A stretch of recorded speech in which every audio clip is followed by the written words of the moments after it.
Hestrin says his public integrity unit will investigate any complaint brought forth by a voter who wonders why they got multiple ballots. Oh, the California recall thing is chugging right along with not a problem in sight. For some reason, I don't know why, California residents and podcast host at thedarksecretplace.com, where you can pay money to hear him talk. Bryan Suits joins us. Welcome back, Bryan. Yay, money. What's going on down there? Lately.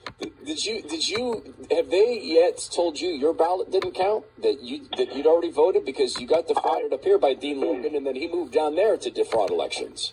I'm a physical drop it offer. I love the mail-in voting. It became the law when I lived in Oregon in the 90s, and there's a reason for it. I get it. They do it right, by the way. It has to be in by Election Day, so Oregon does it right. California not only does it horribly, trickle in, hey, we'll count it up to 30 days, but the worst person on earth is doing the counting in the largest county in America, and as you just said, that would be Dean C. Logan of Olympic College, Merton, Washington, and of the King County Registrar's Office. There's a reason he's down here, and today is the payoff, besides other tax increases, because LA County is going to be the fulcrum on this entire recall of this dimwit governor, and the counting is it can take, according to the Constitution, you have up to 30 days to certify the election. Boy, give Dean Logan 30 days, and president. Well, I laughed over the top what you're saying about president, but no, this is the guy who said to Bryan, and you were inconvenienced a bit when you were voting. I forget what you were doing. Were you losing your hearing and being blown up in Iraq at the time of that vote, or? Yeah, I was securing Iraq's. I was securing Mesopotamia's first free election in 5,000 years or ever, whatever that number is. And my ballot, which was not a military ballot, I made a point of not doing that because I just simply assumed he would do personal hygiene with military ballots. And so mine was, my primary was in a unmarked manila envelope mailed back to Issaquah and taken out of the envelope, put right back in the mailbox, and it was counted. And you can call 206-281-VOTE. You can check your vote. Then I just simply assumed that, hey, if that one made it, then the general must have made it. When I got home, after the big drama, I wasn't, I was still in Iraq for the big triple recount and the coronation of Queen Gregoire and the whole thing. I got back and I said, I wonder if my general was counted. Sure enough, it was not. And the same process, it was mailed back to Issaquah and the whole thing. and the irony of that, that I'm getting blown up on election day to guarantee someone else's democracy. And my democracy doesn't even work. And then because life mocks me, he's now the registrar of Los Angeles. And he's done things like, this is his track record.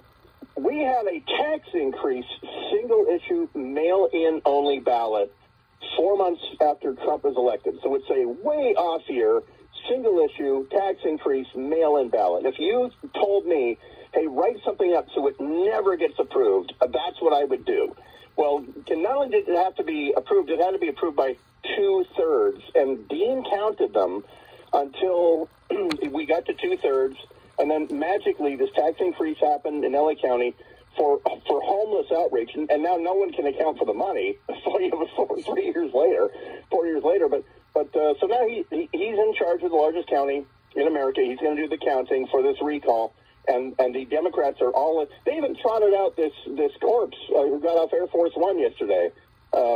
He did the thing where officially he went out to Boise to the National Interagency, fire is bad administration, whatever.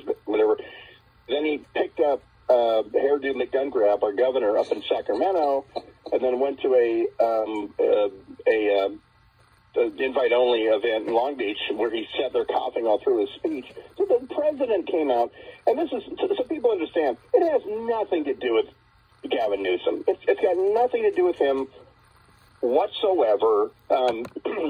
He's a national embarrassment as a Democrat, and as anything, as a man, he's an embarrassment. He had an affair with his campaign manager's wife.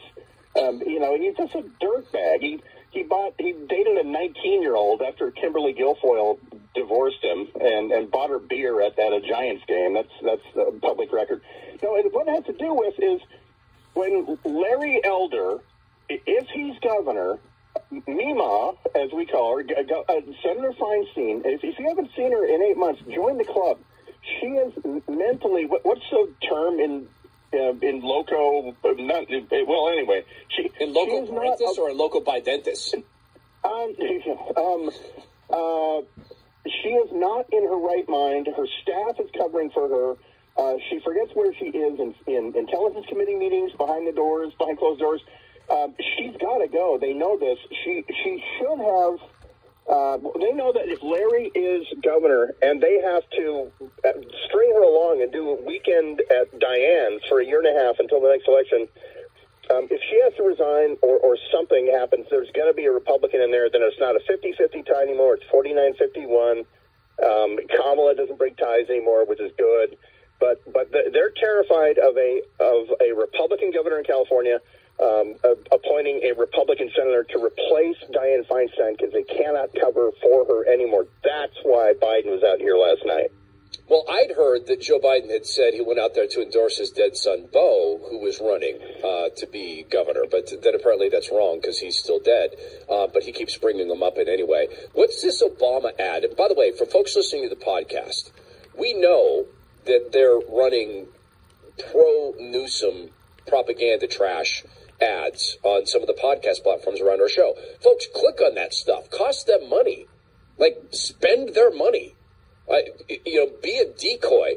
But now we've been told there is this ad running on some of the podcast platforms that actually runs over our content, and it features Barack Obama, or as Rush would say, God rest him, Barack Hussein Obama. Brian, you've witnessed this ad, and tell my audience about this in the remaining 1 minute and 15 seconds if we have you. So this debuted, we've been getting Bernie on TV in California and all this. And this debuted about 2 days ago, 2 or 3 days ago. It's Obama sitting in an overstuffed leather chair and with rich Corinthian leather in a dark library. And he says, "Hi, this is Barack Obama. The Republican recall," and again, 1/3 of the people who signed the petition are Democrats. And the Republican recall, blah, blah, blah, blah. This dangerous, radical, pro-Trump man, da-da-da-da-da-da, and he never says Larry Elder's name. But the rich irony of a guy, Barack Obama, who never had a door shut in his face because of his skin color, in fact, had doors opened that would not have been opened for him at Harvard Law Review, etc., is sitting there campaigning against a self-made guy, Compton born and raised, did everything right, graduated from high school, went to college, a self-made man who, by the way, became a conservative, oh God, and got off the plantation, got off the Democratic Party's plantation. So he's a heretic. The irony, you could feel it through the TV, and I feel really bad for Larry because he's a personal friend, and maybe I would be the senator. That would be great. But to see him done like that by Barack Obama is just disgusting. Look, like my grandma said, that's just the way white people do you. Sorry. No, Barack Obama's... sorry. Oh, he's only half white. Bryan Suits, thedarksecretplace.com. Appreciate you joining us. Go with God, good grace. Todd Herman Show will continue.